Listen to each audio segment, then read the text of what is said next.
Talking about common good, Wuhan virus vaccines are supposed to be a global public good.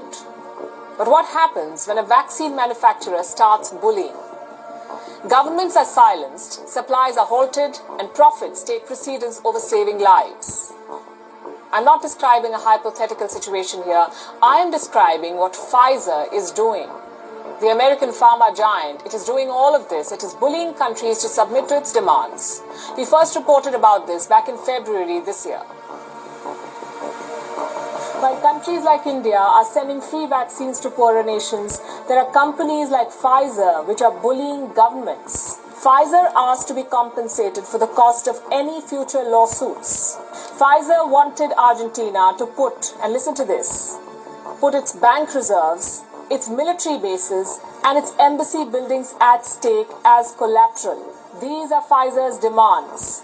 Look at this. Number one, Brazil waives the sovereignty of its assets abroad in favor of Pfizer. That the rules of the land be not applied on Pfizer. Number three, that Brazil take into consideration a delay in delivery. Number four, that Pfizer is not penalized for it, for a delay in delivery. And number five, in case of any side effects, Pfizer be exempted from all civil liability. 8 months have passed since we reported this. Pfizer has not changed. It is still putting profits above public health. It is still forcing governments to bend to its will. An advocacy group has thrown up more details of what Pfizer does. It has accessed some confidential contracts of Pfizer. And we have a copy. These contracts are with 9 countries and blocks, and the details are shocking.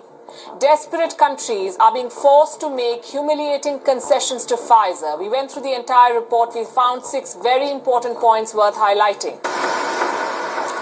Number one, Pfizer has the right to silence governments. It has forced countries to not talk about the deals they strike for shots. Number two, Pfizer controls the donations of its shots, not the country that buys them. Pfizer will decide where the shots go. Number three, Pfizer has secured an intellectual property waiver for itself, and this clause is particularly disturbing. If Pfizer is accused of intellectual property theft, governments will pay, not the company. Number four, if there are disputes, private arbitrators and not public courts will decide on them. Number five, Pfizer can go after state assets to secure its compensation. And number six, Pfizer calls the shots on all key decisions. It decides delivery timelines and more.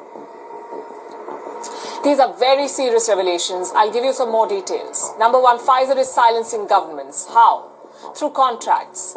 These airtight contracts are at the center of everything. They can silence governments in ways you can't even imagine. Look at what happened in Brazil. Pfizer agreed to supply its Wuhan virus vaccines to Brazil. And it sneaked in this clause in the agreement to force Brazil to not share any specifics about its deal with Pfizer. Let me read it out for you. This is what it says. The Brazilian government is prohibited from making any public announcement concerning the existence, subject matter, or terms of the agreement, or commenting on its relationship with Pfizer without the prior written consent of the company. In other words, Brazil cannot talk about the Pfizer deal until it gets an approval from Pfizer in writing. This basically is a private company muzzling a government. And that's not all. Pfizer also gets to decide who will get the shot. Suppose someone wants to donate Pfizer shots to Brazil. Can they do it? They cannot. The Pfizer agreement restricts Brazil from accepting donations. No one can donate Pfizer vaccines to this country. They cannot use the Pfizer shot until they buy it. What happens if Brazil does not comply with these rules? The consequences will be serious. Let me quote from the report again. If Brazil were to accept donated doses without Pfizer's permission, it would be considered an uncurable material breach of their agreement, allowing Pfizer to immediately terminate the agreement. Upon termination, Brazil would be required to pay the full price for any remaining contracted doses. So Brazil will have to cough up the entire payment, and Pfizer won't even have to supply the full consignment of Wuhan virus shots. What happens if someone accuses Pfizer of stealing its vaccine technology, of intellectual property theft?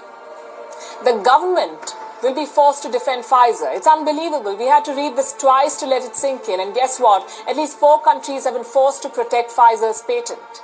Meaning these governments are defending Pfizer for intellectual property theft. While the company is free to use anyone's intellectual property as it pleases. Colombia is one of these victims. I'll explain with an example. Suppose a domestic vaccine maker or any pharma company in Colombia goes to court and they accuse Pfizer of infringing their vaccine patent. Who will be the one fighting that case? Not Pfizer. Even though they're the accused party, it's not Pfizer and their lawyers who will be in court. It will be the Colombian government. The government will have to defend Pfizer. And if they lose the case, it will be the Colombian government that will have to pay the settlement, not Pfizer. What if these governments want to get out of these tough contracts? They won't be able to sue Pfizer at home. The matter will go to a secret panel of 3 private arbitrators in New York. Pfizer will be tried as per New York law and not the laws of the land where it sells vaccines. And these countries will pay heavily if they lose in arbitration. Pfizer can ask a government to shift control of state assets to compensate for losses. What kind of assets are we talking about here? Practically anything that a sovereign government owns. Foreign bank accounts, foreign investments, commercial property, state-owned airlines, even oil companies. Pfizer can take over any or all of these from a government. Basically, everything happens on Pfizer terms once a country decides to buy its vaccine. Even the delivery of shots is decided by the company. In Brazil, in Albania, in Colombia, Pfizer gets to decide the delivery timetable for vaccines and the countries will have to agree to whatever they're given, whenever they're given. Pfizer, of course, gets to decide the price. It sets the delivery timelines. It accepts accountability for nothing. And in case someone sues the company, it's the government that foots the bill for the damages, not Pfizer. There is no other way to describe Pfizer's business practices. This is vaccine terrorism.